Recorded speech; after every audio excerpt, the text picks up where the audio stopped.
Lucifer 2 అనే పేరుతో Mohan Lal act చేసినటువంటి పృథ్వీరాజ్ సుకుమారన్ డైరెక్ట్ చేసినటువంటి జర్నలిస్ట్ రైటర్ మురళీ గోపి రాసినటువంటి కథతో ఈరోజు లూసిఫర్ 2 రిలీజ్ అయింది. అయితే చాలా కాంప్లికేటెడ్ ఇష్యూస్ని మాట్లాడే ప్రయత్నం చేశారు ఈ సినిమాలో. Pan India cinema. లూసిఫర్ అనేది లోకల్ మార్కెట్ సినిమా, అది రాష్ట్ర రాజకీయాల వరకే పరిమితం. అయితే లూసిఫర్ 2 పాన్ ఇండియా సినిమా అన్నాడు. పాన్ ఇండియా సినిమా అనగానే దీనికి జాతీయ రాజకీయ పరిస్థితులని నేపథ్యంగా తీసుకుని గ్లోబల్ మార్కెట్ని టార్గెట్ చేస్తూ తీసినటువంటి సినిమా.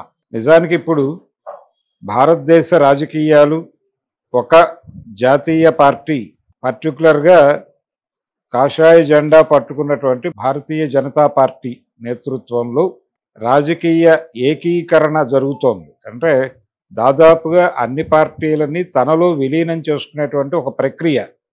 లేదు, ప్రత్యేక ఎంటిటీలుగా ఉన్నప్పటికీ లొంగుబాటు చేసుకునేటువంటి ప్రయత్నం, లొంగ తీసుకునేటువంటి ప్రయత్నం. లొంగిపోయి అయినా ఉండాలి, లేకపోతే అమ్ముడుపోయి అయినా ఉండాలి. ఇలాంటి ఒక విచిత్రమైనటువంటి సందర్భంలో భారత రాజకీయ వ్యవస్థ ఉంది. దీన్ని ఏదో మేరకు మాట్లాడే ప్రయత్నం చేశాడు ఈ సినిమాలో సుకుమారన్. అలాగే ఈ సినిమాకి రచన చేసినటువంటి గోపి మురళి, లేకపోతే మురళీ గోపి, అతను జర్నలిస్ట్ కావడంతో కొంత అతనికి జనరల్ ఇన్పుట్స్, అతనికి ఒక పర్స్పెక్టివ్ ఉంది. ఈ సమాజాన్ని ఎలా అర్థం చేసుకోవాలో ఒక దృక్పథం ఉంది. అలాగే తను చెప్పదలుచుకున్న విషయాన్ని ఎలా చెబితే బాగుంటుందో కూడా చాలా బాగా డిజైన్ చేశాడు అతను. ఆ డిజైనింగ్ కనిపిస్తుంది ఈ సినిమాలో, లూసిఫర్ 2లో. సినిమా ఓపెనింగే అది కేరళలో ప్రారంభం కాదు, ఒక నార్త్ ఇండియన్ స్టేట్లో ప్రారంభం అవుతుంది. మేబీ ఉత్తరప్రదేశ్ అనుకుందాం, లేకపోతే గుజరాత్ అనుకుందాం. గుజరాత్ అనుకుంటే కాన్షియస్గా గుజరాత్ అనుకోవాల్సిన పరిస్థితి. గుజరాత్లో మతకల్లోలాలు జరుగుతూ ఉంటాయి. ఒక ముస్లిం సమాజానికి చెందినటువంటి కొంతమంది తమని తాము కాపాడుకోవటం కోసం ఒక హిందూ జమీందారిని ఆశ్రయం కోరతారు.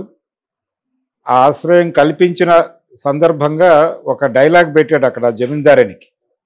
అది చాలా అద్భుతమైనటువంటి డైలాగ్. అదేంటంటే, ప్రస్తుతం భారతదేశంలో ఒక విచిత్రమైనటువంటి పరిస్థితి వస్తోంది అని చెబుతూ రాజకీయాన్ని, మతాన్ని, వ్యాపారాన్ని మిక్స్ చేసి మన జీవితాలని సంక్షోభంలోకి నెట్టేసేటువంటి ఒక ప్రయత్నం జరుగుతోంది. దీన్ని అడ్డుకోవాల్సినటువంటి అవసరం ఉంది అని చెబుతూ, ఇది మతం పేరుతో జరుగుతోంది కానీ మతం కోసం కాదు ఇది అని కూడా ఆ క్యారెక్టర్తో మాట్లాడిస్తాడు. అంటే చాలా కాన్షియస్గా కొన్ని విషయాలు చెప్పాలి ఓపెన్గానే అనుకున్నట్టుగా కనిపిస్తుంది.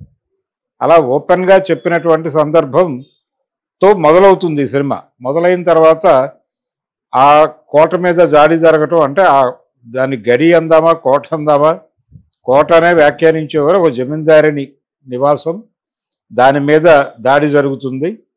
ఆ దాడి చేసినటువంటి బృందం ఆవిడ భయపడినటువంటి హిందుత్వ సమూహమే. అంటే వ్యాపారము, మతము, రాజకీయము కలిసి ఒక శక్తిగా మారినటువంటి ఒక బృందం వచ్చి దాడి చేసి ఆ జమీందారినితో సహా ఆవిడ ఆశ్రయం కల్పించినటువంటి ముస్లిం సమూహాన్ని కూడా సంహరించేస్తుంది. అలా కథని మొదలు పెట్టడంలోనే తను ఏం చెప్పదలుచుకుంది చాలా ఓపెన్గా ఒక మాట చెప్పే ప్రయత్నం చేశాడు పృథ్వీరాజ్ సుకుమారన్. అలా మొదలవుతుంది లూసిఫర్ 2. మొదలైన తర్వాత నెమ్మదిగా ఒక్కొక్క రాష్ట్రాన్ని ఎలా తన కంట్రోల్లోకి తీసుకునే ప్రయత్నం చేస్తోంది భారతీయ జనతా పార్టీ అనేది కూడా చర్చిస్తూ, ఒక సొంత ఆలోచన విధానము, ప్రాంతీయ ప్రజల ఆకాంక్షలు నెరవేర్చడం కోసం ఆవిర్భవించినటువంటి ఒక ప్రాంతీయ పార్టీని ఎలా టేక్ ఓవర్ చేస్తుంది అనేది కూడా ఈ సినిమాలో చూపించాడు. అది చూసినప్పుడు నాకెందుకో ఆంధ్రప్రదేశ్లో తెలుగుదేశం పార్టీ, జనసేన, వైఎస్ఆర్సిపి, ఆ 3 పార్టీలు గుర్తొచ్చాయి. చాలామందికి ఈ సినిమాలో కొన్ని సంఘటనలు షర్మిల, జగన్ మధ్య జరిగిన సంఘటనల్లాగాను కూడా అనిపించడానికి కారణం ఇదే. అంటే మనిషి సరుకుగా మారిపోయినటువంటి సందర్భాన్ని కూడా మాట్లాడతాడు ఈ సినిమాలో. మాట్లాడుతూ ఇక్కడ ఏదైనా అమ్మకం కొనుగోలు మధ్య నడుస్తుంది, రాజకీయమైన జీవితమైన సంసారమైన అన్న పద్ధతిలో డైలాగ్స్ పెట్టడము, ఇదంతా కూడా ప్రస్తుత సమాజంలో జరుగుతున్నటువంటి అనేక విషయాలను ఈ సినిమాలో తడిమాడు. ఇది చాలా కష్టతరమైనటువంటి పని. దీనికి ఒక యాక్షన్ ఎపిసోడ్స్, ఒక మాఫియా నేపథ్యాన్ని ఎంచుకుని కథని ప్రధానంగా 2 మైనారిటీ టోన్స్లో చెప్పే ప్రయత్నం చేస్తాడు. ఒకటేమో క్యారెక్టర్స్ పరంగా ఇస్లాంని నెరేటివ్గా వాడుకున్నాడు ఆయన. రెండోది డైలాగ్ పరంగా ఆయన బైబిల్ని ఆశ్రయించి ఆ నెరేటివ్లో ఈ క్యారెక్టర్స్ నుంచి ఆ నెరేటివ్లో చెప్పించడం అనేది ఒక మైనారిటీ టోన్ సినిమాకి అనుకోకుండానే అమరింది. ఈ అమరటం కూడా కొంతమందికి రుచించలేదు. ఏదో అంటే నిజానికి చిరంజీవి గారు పాత లూసిఫర్ 1ని తెలుగులో గాడ్ ఫాదర్గా రీమేక్ చేసినప్పుడు ఆ క్రిస్టియన్ ఈ వ్యవహారం అంతా పరిహరించాడు, స్క్రిప్ట్లోంచి పరిహరించి దాన్ని టోటల్గా ఒక కుటుంబ కథా చిత్రంగా మలచి మన ముందు వడ్డించినటువంటి సందర్భం మనకు తెలుసు. ఒకవేళ ఈ సినిమా రీమేక్ అయినా అదే ప్రమాదం జరిగి ఉండేది డెఫినెట్గా. కాబట్టి ఇది స్ట్రైట్గా ఇలా రిలీజ్ చేయటమే మంచిది. ఇది చాలా బాగా అనిపించినటువంటి అంశం. అలా ఒక ప్రాంతీయ పార్టీని ఎలా కంట్రోల్లోకి తీసేసుకుంటోంది, ప్రతి పార్టీని తన కంట్రోల్లోకి తీసుకోవటం, సరెండర్ చేసుకోవటం, తన అవసరాలకు వాడుకోవటం, పావులుగా చూడటం, ఏ పార్టీనైనా సరే కంట్రోల్లోకి తీసుకునే ప్రయత్నం చేయటం, ఇంక్లూడింగ్ కాంగ్రెస్ పార్టీని కూడా కంట్రోల్లోకి తీసుకునే ప్రయత్నం జరిగిపోతుంది. ఆల్రెడీ కంట్రోల్లోకి వెళ్ళిపోయిందేమో అనేటువంటి అనుమానం కూడా ఉంది నాలాంటి వాళ్ళకి. దాని తాలూకా ఇన్ఫ్లుయెన్స్ కూడా ఈ సినిమాలో కనిపిస్తుంది. ఆ రెఫరెన్స్ అంటే లౌకికవాదానికి ఇప్పటికీ ఒక సంకేతంగా నిలబడినటువంటి ఒక రాజకీయ పార్టీని నిలబెట్టడం కోసం ఒక ప్రయత్నం జరుగుతూ ఉంటుంది. ఆ ప్రయత్నాన్ని నీరు కార్చడానికి ఆల్టర్నేటివ్గా ఇంకొక ప్లాన్ సిద్ధమైపోయి ఉంటుంది. ఆ సిద్ధమైపోయిన సందర్భంగా దీన్ని నిలబెట్టుకోవడానికి ఏం చేయాలి అనేది ఒక మైనారిటీలకు చెందినటువంటి వ్యక్తులు రకరకాల ప్రయత్నాలు చేస్తూ ఉంటారు. అది కూడా చూపించాడు ఈ సినిమాలో.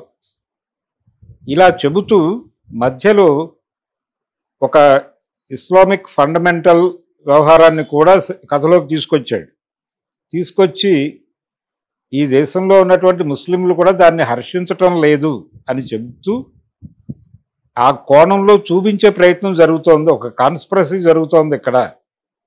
కొన్ని అటువైపు నుంచి తప్పులు జరిగి ఉండొచ్చు. ఆ తప్పుల్ని విపరీతంగా నేరేట్ చేసి ఈ దేశంలో ఉన్నటువంటి మైనారిటీలని కంట్రోల్లోకి తీసుకునేటువంటి ఒక ప్రయత్నం జరుగుతోంది ఇక్కడ అనేది కూడా అనుకోకుండానే ఆయన ఎక్స్ప్లెయిన్ చేసే ప్రయత్నం చేశాడు. ఈ విధంగా భారతదేశంలో ప్రస్తుతం జరుగుతున్నటువంటి అంశాలే, అది కథ కాదు జీవితమే కనిపిస్తుంది అక్కడ. అంత గొప్పగా ఆ కథని నేరేట్ చేస్తూ దానికి ఒక యాక్షన్ డ్రామాని బ్యాక్డ్రాప్గా తీసుకుని, వైలెన్స్ ఉంది సినిమాలో, గన్ ఫైర్స్ ఉన్నాయి, ఫైట్స్ ఉన్నాయి. అంటే కథ అది కేరళ నుంచి మొదలై లండన్ వరకు, మధ్యలో కొంత గల్ఫ్ కంట్రీస్ తిరుగుతుంది, అలాగే సౌత్ ఆఫ్రికాకి వెళ్తుంది. ఇలా ప్రపంచంలో చాలా దేశాలు చుడుతుంది. ఆ చుడుతూ మధ్యలో లండన్లోను అలాగే కేరళలోను నడుస్తూ ఢిల్లీ కేంద్రంగా కూడా కథని నేరేట్ చేస్తూ, ఈ కథలో ప్రధానమైనటువంటి విలన్స్ అందరూ కూడా నార్త్ ఇండియా నుంచి కదలటం అనేది కూడా చాలా స్పష్టంగా ప్రదర్శించి, ఏ కోటలో అయితే కథ మొదలవుతుందో, ఏ ఉదారవాద హిందూ జమీందారిని హత్య జరిగినటువంటి అదే కోటలో మళ్ళీ క్లైమాక్స్ డిజైన్ చేయటం కూడా వ్యూహాత్మకంగానే జరిగింది. అది కూడా రచయిత అలాగే దర్శకుడు అనుకుని పెట్టినటువంటి సెటప్పే. కాబట్టి ప్రస్తుత వర్తమాన భారతీయ సమాజంలో భారతీయ జనతా పార్టీ ఆడుతున్నటువంటి రాజకీయ క్రీడ, అలాగే ఒక రకంగా మెజారిటీ మతం ప్రమాదంలో ఉంది అనేటువంటి నేరేటివ్లో నుంచి మైనారిటీస్ని టెర్రరైజ్ చేయటానికి జరుగుతున్నటువంటి పనులు, వాళ్ళని భయోత్పాతుల్ని చేసి వాళ్ళని కంట్రోల్లోకి తీసుకోవటానికి, సరెండర్ చేసుకోవటానికి జరుగుతున్న ప్రయత్నాలు, మతం, రాజకీయం, వ్యాపారం, నిజానికి మార్కెట్ ఎకానమీలోనే అదొక భాగం. మార్కెట్ ఎకానమీ చాలా స్పష్టంగా దేన్నైనా సరుకుగానే చూపిస్తుంది, సరుకు అనే అభిప్రాయం కలిగిస్తుంది కూడా. అలాంటి అభిప్రాయాలు కలుగుతున్నటువంటి సందర్భంలోనే ఇప్పుడు మనం మతాన్ని, వ్యాపారాన్ని, రాజకీయాన్ని, వ్యాపారాన్ని దేన్ని విడివిడిగా చూడలేనటువంటి పరిస్థితి. అందుకని వీటి మధ్య ఉన్నటువంటి ఒక ఇంటర్లింకు, రాజకీయ వ్యాపారము, మత రాజకీయ వ్యాపారమే జరుగుతోంది ఇప్పుడు. వీటిని విడివిడిగా మాట్లాడుకోనక్కర్లేదు.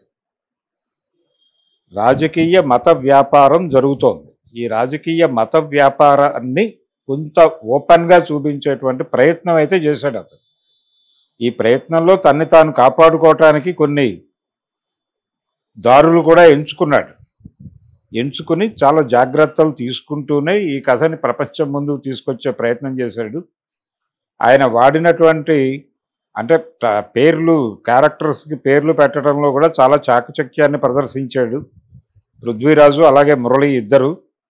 అది కూడా నన్ను ఆకట్టుకుంది. టోటల్గా ఏ జానర్ ఆడియన్స్కి అది ఉండేలాగా ఒక వంటకాన్ని తయారు చేశాడు పృథ్వీరాజ్ ఈ లూసిఫర్ 2 ద్వారా. యాక్షన్ ఎపిసోడ్స్ చాలా భారీ స్థాయిలో ఉన్నాయి. మనం ఇప్పటి వరకు హాలీవుడ్ చిత్రాల్లో చూసినటువంటి స్థాయి ఏమాత్రము తగ్గనటువంటి యాక్షన్ ఎపిసోడ్ ఉంది. ప్రస్తుత వర్తమాన రాజకీయ చిత్రం ఉంది. వర్తమాన భారతీయ రాజకీయ చిత్రం మాత్రమే కాదు, ప్రపంచ రాజకీయ చిత్రం కూడా ఇందులో ధ్వనించింది. అలాగే గ్లోబలైజ్ అయిపోయి ఉన్నాం, క్రైమ్ కూడా గ్లోబలైజ్ అయిపోయి ఉంది అనేటువంటి నేరేటివ్ కూడా ఉంది ఈ సినిమాలో. క్రిమినల్స్కి ఎల్లలు లేవు, వాళ్ళు ఎవరినైనా ఎక్కడి నుంచైనా ఎక్కడికైనా తీసుకెళ్ళిపోగలరు అనేది కూడా ఈ సినిమాలో ఎస్టాబ్లిష్ చేశాడు. ఇలా అనేక లేయర్లలో నడుస్తుంది కథ. కానీ సూత్రం ఒకటే. ప్రస్తుతం మైనారిటీలు పడుతున్నటువంటి రకరకాల ఇబ్బందులు, పర్టిక్యులర్గా సరెండర్ కమ్మని పిలుపులు, లొంగుబాటుకి సిద్ధపడకపోతే జరిగేటువంటి దుర్మార్గాలు, అణిచివేత పద్ధతులు, వీటన్నిటినీ కూడా ఏదో మేరకు మాట్లాడే ప్రయత్నం చేసినందుకు రచయితని అలాగే దర్శకుడిని అభినందించాల్సినటువంటి అవసరం అయితే ఉంది. మరి ఇన్ని లేయర్స్లో నడిచినటువంటి ఈ సినిమా ఎలా ప్రజల్ని ఆకట్టుకుంటుంది అనేది చూడాలి. ప్రజల బుర్రల్లో రకరకాల నేరేటివ్స్ ఆల్రెడీ ఉన్నాయి. ఆ నేరేటివ్స్ని ఈ సినిమా ఎలా కనెక్ట్ చేసుకుంటుంది అనేది బాక్స్ ఆఫీస్ రిజల్ట్స్ చూస్తే కానీ క్లారిటీ రాదు. చాలామందికి చాలా విషయాలు గుర్తొస్తాయి ఈ సినిమా చూస్తుంటే. ఒక రకంగా కాంగ్రెస్ పార్టీకి కూడా ఒక క్లాస్ చెప్పే ప్రయత్నం చేశారు ఈ సినిమాలో. అంటే మీరు మీ పార్టీ లోపల ఉన్నటువంటి శక్తులు అని మీరు అనుకుంటున్నటువంటి వాళ్ళని కూడా వాళ్ళు కంట్రోల్లోకి తీసేసుకున్నారు, కాబట్టి కొంచెం కాన్షియస్గా వ్యవహరించండి అని ఒక సూచన చేసే ప్రయత్నం కూడా చేశాడు ఈ సినిమాలో. అలాగే పార్టీలని ఎలా చీలుస్తుంది